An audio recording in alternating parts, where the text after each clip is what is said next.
The only living pickpocket in New York. Review.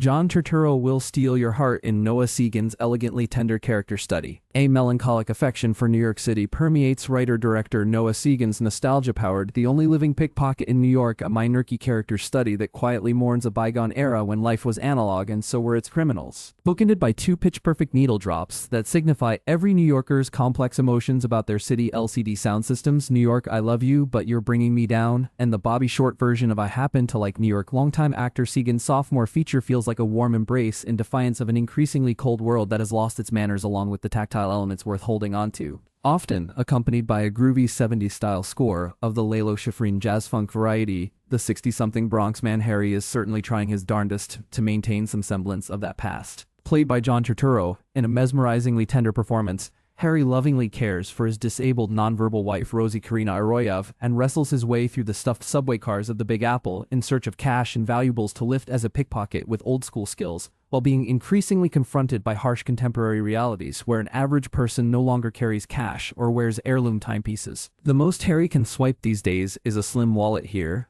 or an iPhone there, a traceable nuisance that isn't all that lucrative to sell to his longtime partner in crime and good friend Ben Steve Buscemi, in his wonderfully acerbic mode a pawn shop owner as perplexed by the techie gluten-free kids of today as his pal. He makes an exception for his savvy daughter Eve Victoria Morolas, one of the good ones who helps out her dad and treats Harry like family. In an ingenious prologue, Pickpocket starts with the daily grind of New York, following a white-collar man through his morning routine and workday until he can't locate his wallet to pay for a business meal. That's because Hez just been one of the countless New Yorkers who had the misfortune of standing right next to Harry in a subway car earlier, an instance we only briefly witnessed with Harry being just another face amid the rush hour. Except it's hard not to notice Harry, if we're being honest, not when Hez wrapped in an instantly iconic cashmere overcoat that matches his salt and pepper hair and feels as essential and character-based a choice of outerwear as Alain Delon's Lissamora trench. The coat looks expensive, and is expensive having been made by Ermenegildo Zegna, as eagle-eyed viewers will notice, but far from unrealistic an item for the otherwise modest Harry who doesn't even have a mobile device to own.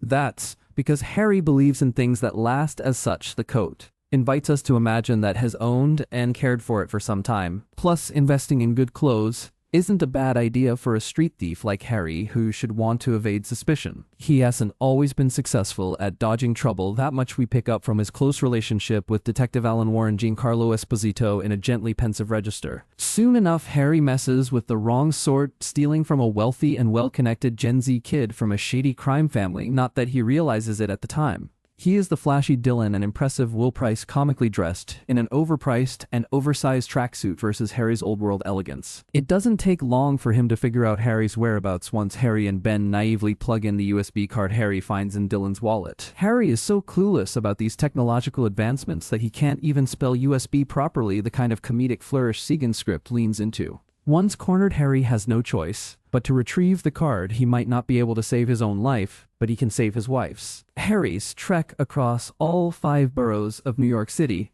gives us a unique taste of the sprawling town that's been a playground for many legendary films and filmmakers. In that, the New York of Pickpocket isn't the picturesque Central Park, charming brownstone blocks, or imposing high-rises. Not unlike Sean Baker's Anora, this film navigates and caresses the overlooked corners of arguably the most popular movie town in cinema history while lamenting an old way of being in urban spaces. That means asking for directions instead of using GPS, relying on the generosity of strangers, and looking up and around instead of touchscreen scrolling. Along the way, Harry's race against the clock gradually shifts into a journey of reconciliation, even self-discovery, especially when he takes a detour to visit his estranged daughter Kelly, a scene-stealing Tatiana Maslany in Queens. The scene plays like a thoughtful aside, giving us just enough, but not too much backstory like the rest of the well-calibrated script that leaves some room for audience imagination. There are some frisky reveals throughout the last act of Pickpocket, bouncily assembled by editor Hilda Rassela, as well as a quietly playful cameo by an Alistair